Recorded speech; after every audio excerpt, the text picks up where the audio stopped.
asalaamaaleykum wa rahmatullahi taala wa barakaatu mbokki Sénégal mbokki àdduna ñu ngi leen di nuyu di leen ziyaare bu baax di leen baalu àq bu baax a baax a baax di wax ne ñu ngi fii tey ji ci kër gouverneur bi nga xam ne moo nekk fii ci Kassina mu am invitation boo xam ne daf koo def jagleel ko gan yi nga xam ne ñoo jugee Sénégal ak bitim réew yëpp ngir ñëw fekkee guddi gi wala bëccëg bi nga xam ne dañ doon ci màggalee gane àdduna Cheikh Ibrahim Niass Mawlana Baye bi ñu defee gàmmu gi ci bëccëg gi ci stade bi ci guddi gi tey jii muy samedi ci guddi ci la invité gan yi nga xam ne di ñoom ñoo war a ñëw ci jotaay bi nag biñ fii ñëw ànd nañoo nga xam ne moo jiite délégation bi muy Cheikh Mouhamadou Khoureychi Ibrahim Niass ak rakkam yu góor yi ak yu jigéen ñi ak délégation yi fi nekk yëpp na ngi ci seetlu ñoom Cheikh Baye imam bu Taïba Niassène waaye Cheikh Ahmed Niass moom tamit mu ngi fi waa kër Cheikh Ahmad Dam yi waa kër imam Hassan Cissé yi waaye ñi nga xam ne yëpp ñoo àndoon ak Cheikh Khoureychi Cheikh Abdou Malik Cheikh Abdourahim Cheikh Siraj Din ak Papa Tihami ak ñu jigéen yëpp Seyda Aïchatou ak rakkam yi waaye ak taalibe yi ak muqaddam yi nga xam ne yëpp ñëw nañ ci bés bi danañ leen tegtal micro ñoom ñi fi nekk yëpp ñi ci mën a jël danañ leen jëlal interview ci ñoom ngeen waxtaan ak yéen déglu ñu waxtaan ak yéen ci diggante Baye ak Nigéria ak mbokk taalibe yi incha allah kon ñu dem ñu suivre interview boobu bu ñu paree incha allah ñu ñëwaat ak yéen. aoudu billahi min asheytaan rajim bismillahi rahmaani rahim alhamdulilahi wa kafa wa salaamu ala ibadi alladina astafa ñi ngi sant yàlla bu baax di julli ci yonent bi sallallahu alayhi wa sallam di nuyu mboolem àdduna ñu ngi fii ci Kassina Nigéria di sant yàlla bu baax ci xéewal gi yàlla mayaat lislaam may ko fayda may ko tariqa tijaniya fierté la ci sénégalais bu nekk nga ñëwoon tey gis lii fi xew tey ci Kassina nga xam ne benn doomi Sénégal la ko yàlla may muy Mawlana Cheikh Ibrahim Niass radiyallahu anhu loolu nag may gi yàlla daf koo jaarale ci moom waaye moom ak ñëpp a ko bokk ñu ngi fii tey di feete juddoom comme niñ ko feete woon ci Sénégal ci mbooleem ay njabootam ñu ngi ci ànd ak Cheikh Ibrahim Tahir Bouchi ak Majmoul Ahbab ak doomi Cheikh Ibrahim Niass yi nga xam ne ñoom ñoo ñëw jóge ko Kaolack wala rasim Cheikh Mouhamadul Khoureychi ak suñu xalifa Cheikh Ibrahim ibn Cheikh Hadj Abdoulaye ñëw nañ fii tey fekke li si taalibe yi ci bés bi nga xam ne bési Cheikh Ibrahim Niass la loolu yëpp dafay dirise maanaam ci lim daan wax ne wa maratan uxra tarawna ajaban min zal faydil xatmi imaamun di jaba bët bu set rek bàyyi ngi wane karamaam di wane ay mbégteem ñu ngi ñaan yàlla yal nañu ko yàlla fayal ñu ngi ñaanal Sénégal di ñaanal xalifa bi nga xam ne ñun ñëpp ci ay ndigal mi lañ fi ñëwee muy Cheikh Mouhamadul Mahi Cheikh Ibrahim Niass yàlla yokk fanam wéeral Cheikh Mouhamad Lamine Cheikh Mouhamadul Makki ak mbooleem ñi nga xam ne ñooy kàngame xadara bi ak Seyda Roqiya bint Cheikh Ibrahim Niass suñu yaay ak mbooleem njaboot ak baay gi yëpp loolu daal lañ amoon ci li wax lu dul mbégte tey ak kontante rek moo fees ci suñu xol yi ba mënuñoo wax waaye tey ku ñëw fii ci stade bi gis nit ñi ak àdduna yi fi dajee da nga xam ne dëgg-dëgg Cheikh Ibrahim Niass moom war nañ koo delloo njukkal war nañ koo gën a teyaat ñuy Sénégal ndax doomu Sénégal boo xam ne jógee na Sénégal ñëw fii yàlla may ko lim ko may loolu fierté la ci sénégalais bépp ñu ngi ñaan yàlla yal nañu ko yàlla fay wa axiru daawaana alhamdulillahi rabbil alamin asalaamaaleykum wa rahmatullahi wa barakatu alhamdulillah salatu wassalamu ala rasulillah saboda haka muna ma Allah godiya muna roƙon Allah ya ƙara mai ƙarfin gwiwa alhamdulilah salatu wassalamu ala rasulillah mu da ke katsina baki ɗaya su ñu ngi nuyu mbokk yi ci Sénégal yëpp ñu ngi daje fii tey ci kër gouverneur bi moo def benn diine boo xam ne def ci dajale kilifa yi ñëwoon ci gàmmu gi pour ñu waxtaane mbiri Mawlana Cheikh Ibrahim radiallahu taala anhu gannaaw sant yàlla ak julli ci yonent bi lii yëpp buñ koy def dañ ci ñaanalaale suñu waajur Alaaji Abdoulaye mi nga xam ne moo ko sos di ñaan yàlla nangul ñu suñ dundale liñ ci def yëpp ak coono yiñ ci daj yëpp yàlla na ko yàlla nangu yàlla ñu yàlla méngoo ci zaahir ak ci baatin yàlla def jàmm ci dëkk bi Boko Haram yi fi daan ñëw ak yëpp yàlla na ko yàlla arrêté ci bésab gàmmu bi nga xam ne dara taxuñu fi dajee lu dul Mawlana Cheikh Ibrahim radiyallahu taala anhu pour ñaan yàlla indi fi jàmm indi jàmm ci réew mi ngi gërëm ñëpp nag di nuyu ñëpp asalaamaaleykum wa rahmatullah billahi min ashaytan irajim bismillahi arrahmani irrahim alhamdulilahi wassalatu wassalamu ala sayyidil anbiyai wa imam almursalin سيدنا محمد بن عبد الله وعلى آله وصحبه وسلم تسليما كثيرا إلى يوم الدين. ورضي الله عن القطب المكتوم والبرزخ المعلوم مولانا أبي العباس أحمد بن محمد التجاني وعن خليفته ومظهر فيضته أبي إسحاق مولانا الحاج إبراهيم نياس رضي الله تعالى عنه.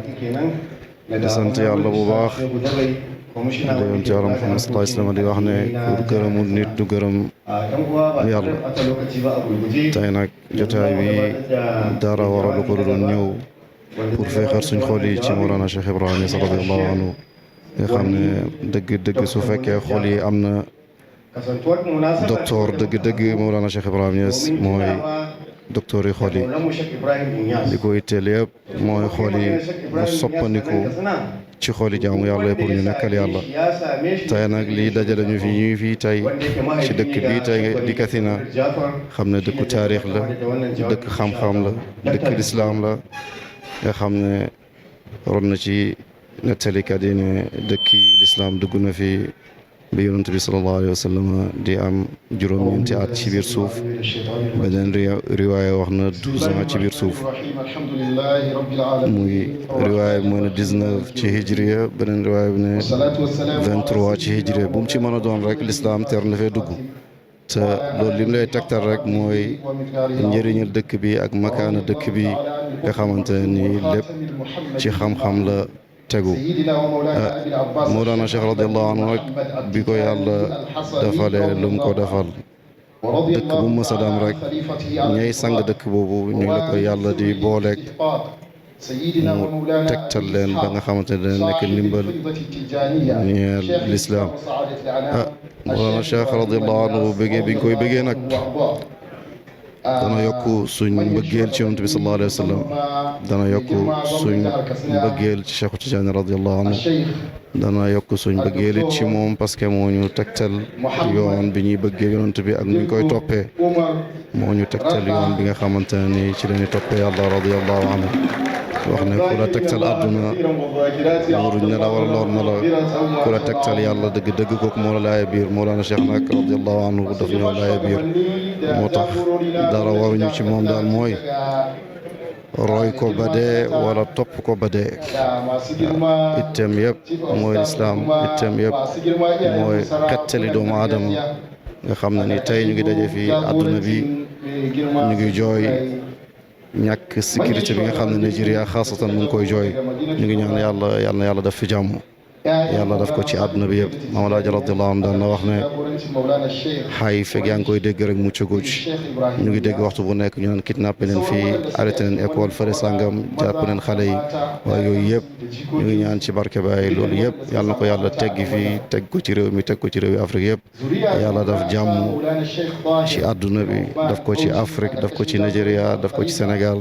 waaye it ñu ngi nuyu Mawlana al Khalifa Cheikh Mouhamadul Mahi Cheikh Ibrahim Niass di ko ñaanal yàlla yokku wéram yokku kàttanam bi jaay Mawlana Cheikh Ibrahim Niass radiyallahu anhu nga xam ne tey wafd bi ñëw neen fii wutu ko ci xadra bi nga xam ne moom moo ko daan teewee waaye tey ba mu ñëwutee tamit ay doom ay rakkam ñëw neen Cheikh Mouhamadul Qurayshi jiite leen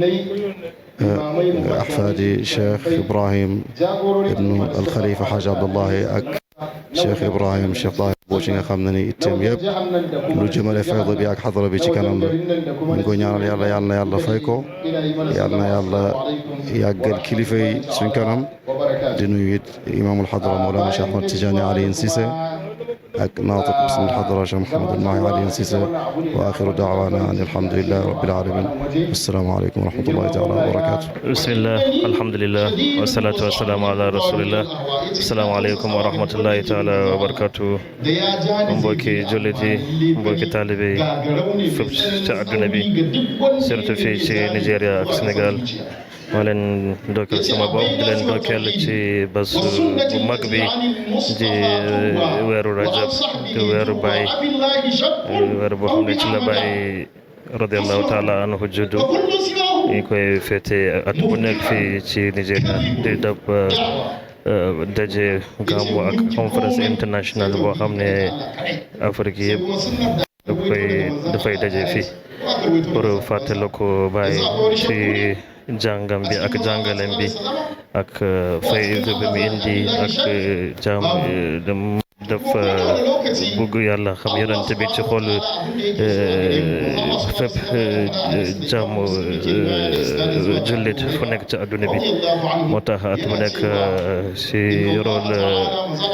organisation bu ñu tuddee Majma'u Ahbaabu Cheikh Ibrahim Nigeria Niass ko jiite ci suñu mag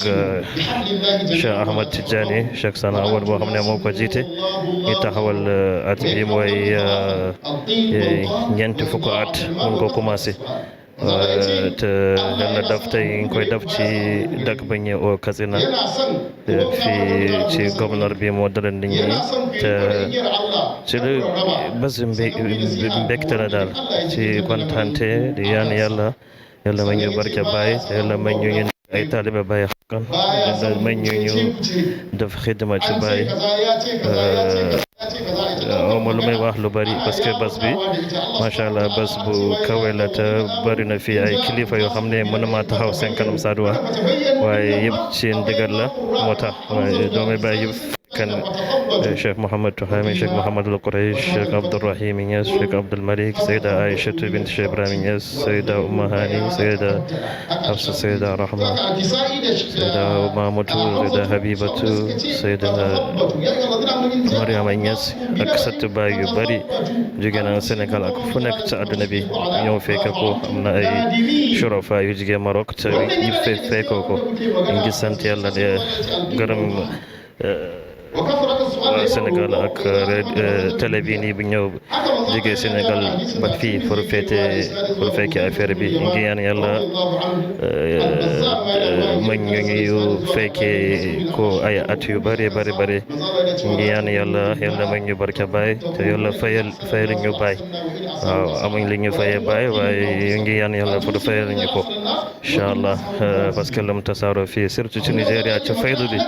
taalibe Baye fii kenn mënu laa wax ñaata la waaye nit ñi dañuy kii ne rek nit ñi di wax ne ay 60 ay 40 ay 70 millions kenn xamul ñaata la waaye daal lu ëpp nit ñi jullit yi nekk Nigéria taalibe Baye leen te Nigéria fu mu toll nii 60% ci population bi jullit leen daanaka ci 60% boobu noonu lu ci ëpp taalibe Baye leen ñu ngi sant Yàlla de gërëm télé bi di gërëm suñu waajur yi fa nekk ak kilifa diini yi fa nekk ak gouverneur Katsina bi boo xam ne moo dalal fi nit ñi ngi sant Yàlla bu baax a baax yan yàlla ko fekkee ay déwén yu bëri asalaamaaleykum wa rahmatullahi taala wa barakatuhu maa ngi tudd Mouhamed Nasr Hamisu doomi Seyda Aïchatou Ibrahima Niass jërëjëf asalaamaaleykum wa rahmatullah asalaamaaleykum wa rahmatullahi wa barakatuhu sallallahu ala sayyidina Muhammad wa ala alihi wa sahbihi wa sallam ajmain maa ngi nuyu waa Sénégal leen di ndokkeel ci bés bi bési Cheikh Ibrahima Niass ñoo xam ne chaque année lañ koy def benn affaire rek laa bëggoon a expliquer bu baax tey mooy lii du karaama sax waaye karaama la ba tey mooy ne fii dëkk bii nii dafa xaw a am problème sécurité affaire terroriste yi ak kidnapping dafay xaw a bëri loolu laa bëggoon a expliquer ne loolu moo tax gàmmu gi bëriwul comme ni mu bëree woon daaw mais ba tey rek xolal stade bi dafa feesoon del nit ñu bëri terewulee na ñëw même su fekkee ne sax dañuy risquer seen vie loolu lu rëy la ci Baye ndax lii presque lu ëpp ñeent fukki at gàmmu ñu ngi koy def te gàmmu gi mi ngi commencé ci kër Majma'u Ahbab président Majma'u Ahbab bi gaañu 3 ans yi passé buntu këram lañ ko commencé def fa ay bâche ñetti bâche lañ commencé ci année bi ci topp deuxième année bi ñu defee ko benn hôtel bu tudd Ikoyi Hotel ci Lagos. Troisième année bi ci lañ commencé di ko yóbbu daal ci état chaque année ñi tànn état bi nga xam ne dañuy ñëw ñetti région toujours ñoom ñooy déposé après ñu xool kan moo ci gën a yelloo pour ñu jox ko noonu nag la commencé ba tey jii nii mu am ñeent fukki at ak nangam ñuy gàmmu bi moo tax karaama la bu gën a ndaw sax ci karaamaat Cheikh Ibrahim Niass comme li ma doon wax rek sànq gàmmu bii nii soo xoolee feesul comme bu daaw bi ñu defee woon kan ndax affaire de sécurité yi moo tax loolu laa bëggoon pour sénégalais yi xam loolu loolu moo tax feesul comme ni mu daan feesee daal mais ba tey rek soo xoolee stade bi dafa fees daal ñu ngi sant yàlla ñu ngi ñaanal suñ nijaay yi ñëw ak suñ tante yi ñëw doomi Cheikh Ibrahima Niass Cheikh Mohamed al Quraish Cheikh Mohamed Tihami Cheikh Mohamed Abdul Malik ak Cheikh Mohamed Sirajuddin ak Cheikh Mohamed Abdourahim ak ñeneen ñi jigéen ñi Seyda Ndeye Aïda Ibrahima Niass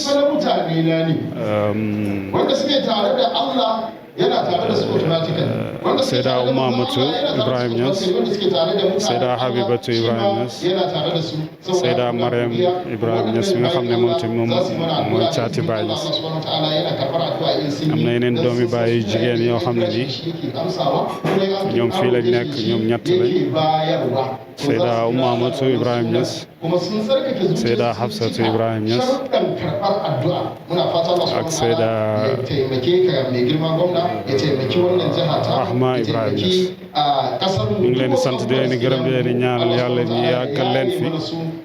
di ñaanal xalifa bi Cheikh Mohamed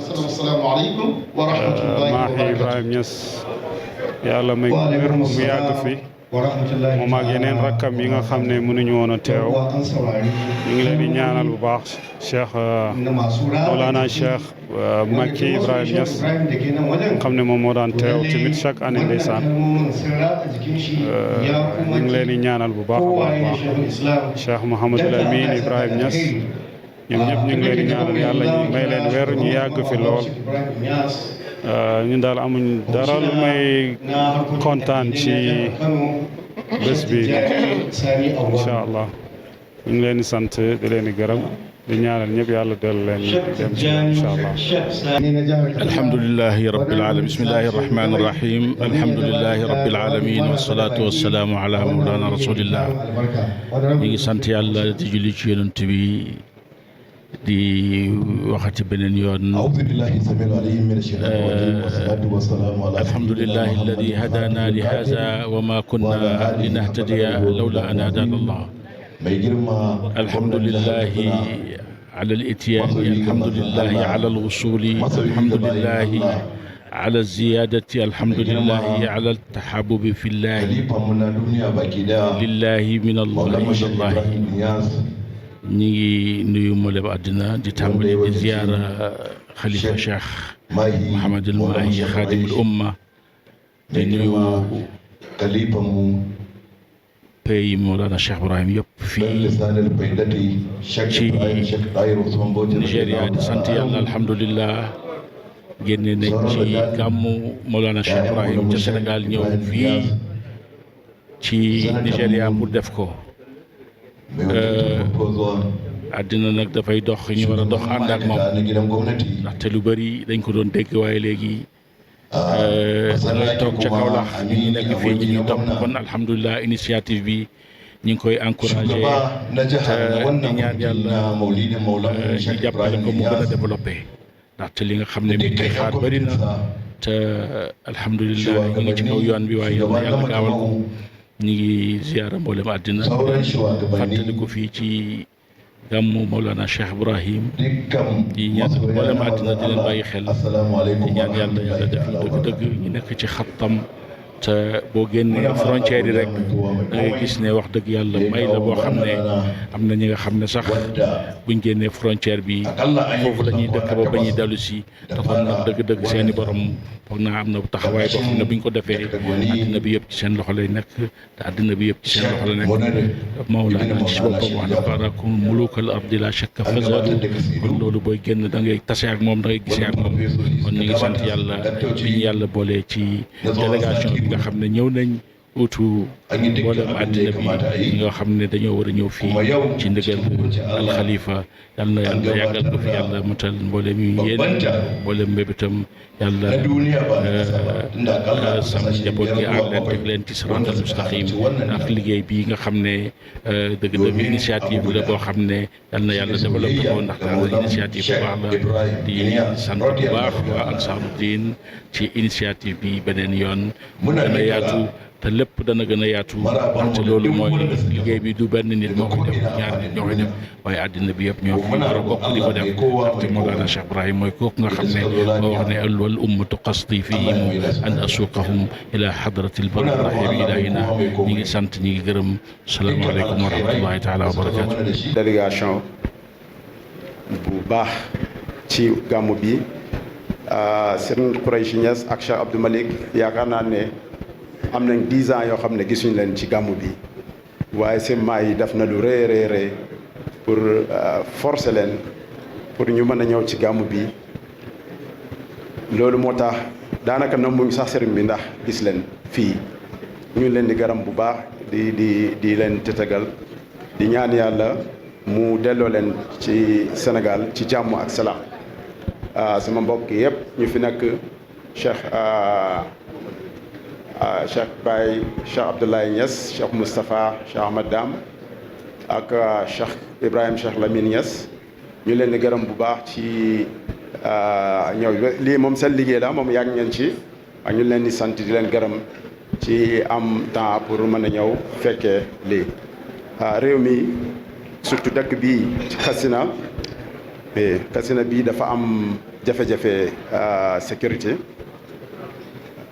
waaye affaire bi mu ngi dal waa ji mu ngi góorgóorlu bu baax mooy ba léegi des na te sàkku nañ ñaan parce que seen ñàkk sécurité bi mu ngi dugg Kano fu mu toll nii parce que dañoo am frontière ak Kano loolu moom lu am solo ci nord bi ñetti région yi Sokoto Kébi ak Zamfara yëpp dañoo am problème bi Kano rek fu mu toll nii moo des te affaire bi mu ngi commencé dugg lu ñuy ñaan mooy ngeen def ñaan ci seen barke baay jàmm am ci réew mi parce que fii seen réew la fii mooy seen deuxième réew surtout Kano mooy asimatul fayda comme lu ngeen ko xamoon da ngeen ñaanal ñu ñëpp ñu mën a attan liggéey bi ngeen ñu jox liggéey bi seen liggéey la Majmua Baab Cheikh Abdoulaye moo ko sosal fii ci Nigéria te Cheikh Ahmad Dam ñëw taxaw ci Cheikh Tidiane Niass ñëw taxaw ci léegi Cheikh Mouhamadul Mahi mu ngi ci taxaw te incha allah nii la ñuy continuer di liggéey ci seen ndigal ak ci seen temps bi dafa gàtt trop waaye ñu ngi leen di gërëm ñu ngi sant asalaamaaleykum wa rahmatullahi taala wa barakatuh. Your Excellency, the Governor of Katsina, Your Eminence, all Muqaddams and Imams in this ceremony, on behalf of His Eminence, Sheikh Muhammad al-Mahi Ibrahim Niass, the Khalifa of Sheikh Ibrahim, who sent this delegation to attend this 2026 Mawlid of Sheikh Ibrahim. Alhamdulillah Rabbil Alameen. I didn't come to this Mawlid since 2016 due to the responsibility I have because I was elected as the Secretary General of the Parliamentary Union for OIC member states. And the headquarters is in Tehran. So that's why we couldn't have convenient time to attend beside my brothers and my sisters and my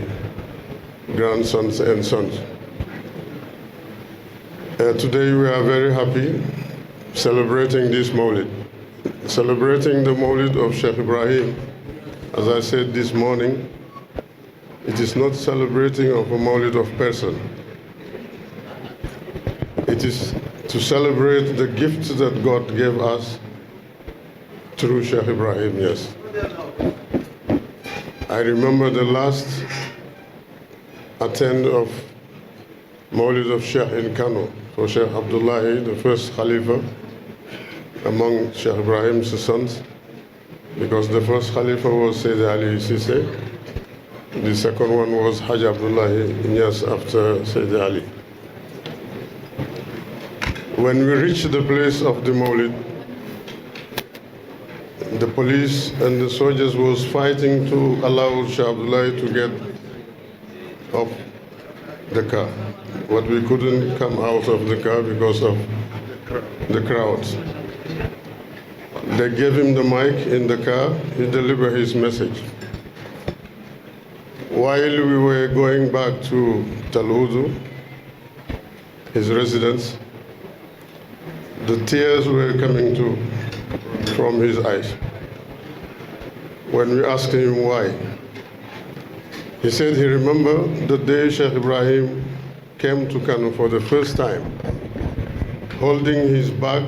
by himself. He came alone.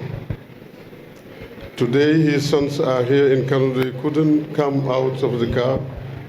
because of the crowds. He thanks Allah that this relationship was built only on Allah and solidarity and brotherhood in Islam. Today, as I said in the morning, this relation between Sheikh and Nigeria has 87 years this year. We thank Allah because when Sheikh decided to travel from Kaula, if the traveling was by himself, he could go to Gambia or Mali or Guinea-Conakry because we have the same habits, the same food, the same language. But why he left that far away from Senegal to Kano? That was the mission from God. This is why when he came, he said that Kano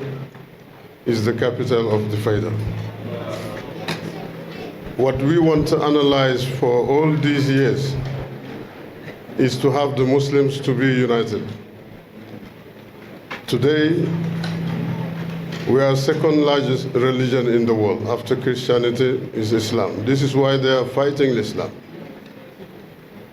And we have 2,125,000,000 Muslims around the world. And our enemies are very intelligent. They are very smart. They have a lot of wealth in this world. They control all the media. If you have an enemy like this one, you have to be very careful by yourself, by educating your people, by training them to understand what is going in the world. If you look at the President of America, why he's trying to take over Venezuela and Iran? Because the American economy needs $39 billion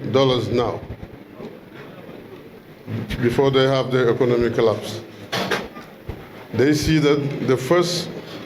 country producing petrol is Venezuela, the second one is Iran. If they take these two countries, they will satisfy what they want to save their economy. So we are asking once again our people to re-educate our sons and to re-educate our people to let them understand what is going around the world. Don't stay among yourself, because you will be hidden from the lot of reality in the world. Islam needs its people. Either you are Sufi or you are not Sufi, you are Muslims. I remember when Sheikh Shi'i from Lebanon, Medina, leader Shia, Imam Musa Sadr. He came to Kaula visiting Sheikh, and he was a leader of Shia. They came out to the mosque. When we reached the mosque, Sheikh gave him the stick and tell him, today you are the Imam. After we finished praying at Dhuhr, a lot of Arabs were calling Sheikh, why do you allow this Shia to lead your prayers? Sheikh told them, look, anybody who say, Ashhadu an la ilaha illa wa ashhadu anna Muhammad Rasulullah, praying as the Prophet Muhammad was praying, I consider him my brother and my fellow Muslim brother. I don't care for what you have in between you and the Shias. So this is the vision of Sheikh Ibrahim for this world. He traveled a lot. I have a letter with me. Sheikh Ibrahim wrote it to Sheikh Sani Awolo at that time. Tell him, tell all the people in the north, do not accept to divide Nigeria, because it's not the interest of the north. So he was paying attention. He was considering the peace and stability of Nigeria. This is why, Your Excellency, we are all praying for you and for your state and for the team working with you, and praying for Nigeria and its leader to have the stability and to have its territory kept without dividing it. Whatever you need in your mission, either in politics or in construction or in education, we beg Allah to help you succeed all these missions. Inshallah, we will celebrate next year's Mawlid in the presence of all of us. May God bless Nigeria. May God protect Nigeria. May God push these enemies away from Nigeria without sending them to us. Amen. Because that will be another problem. Thank you very much. I thank Sheikh Tijani Awolu, who is leading this Majma'u. The Majma'u has a long history, as I explained this morning. All the letters from Sheikh Abdullah and the certificate is with me. The first meeting, we held it in the Sheikh Tayyar Abu Bakr's house. And the second year, we moved it to Ikoyi Hotel. And the third year, it was moving them to Kaduna Stadium. From there, the Mawlid start moving from state to state. But what is the philosophy behind this? Sheikh Abdullah said at that time that we have to meet with our brothers everywhere. Some of them cannot pay the trip to Kaula because they don't have money. We have to organize a system that sometimes we have to move toward them to allow them to see us, and they allowed us to see them. We pray together, God will accept it. This is the philosophy behind this Mawlid in Nigeria. I thank everybody. I ask Allah to protect everybody and take everybody safely back to his home and his house, and help us to come over this security problem and the financial problems in Nigeria and in all Africa. Thank you very much. Assalamu alaikum wa rahmatullah. alhamdulilah ginnaaw bi ngeen seetaanee interview bi ak discours yi nga xamante ne nii moo doon am ndax jël nañ leen interview waaye waxtaan yi nga xam ne tamit jàll na fi yëpp jëlal nañ leen ko moo xam Cheikh Tidiane mi nga xam ne moo jiite ahbab bi mooy ñu organiser bés bii nii muy Cheikh Tidiane ëwalu ñu koy nuyu moom tamit di ko gërëmaat bu baax di gërëmaat waa Ansaaru Diin yi di gërëmaat waa CMF yi nga xam ne itam ñoo ma tànn yabal ma fii pour ma defal leen liggéey bu mel nii di wax na rek lii lañ leen indiloon fii tey ci invitation bi nga xam ne buur bi moo ñu ko invité woon mu nekkoon invitation boo xam ne am na waxtaan am na reer am na saafuwante am na xamante loolu yëpp mu nekk loo xam ne ngëneel la lu yokk la lu bees la tamit ci événement bi di ñaanal ñëpp jàmm di wax ne képp koo xam ne jamono ji rek ñu seetaan ñu ngi lay ñaanal jàmm di wax ne asalaamaaleykum wa rahmatullahi taala wa barakatu seen mbokk la woon El Hadj Omar Wagne fii ci Kassina mu teewaloon fi waa CMF asalaamaaleykum wa rahmatullahi taala wa barakatu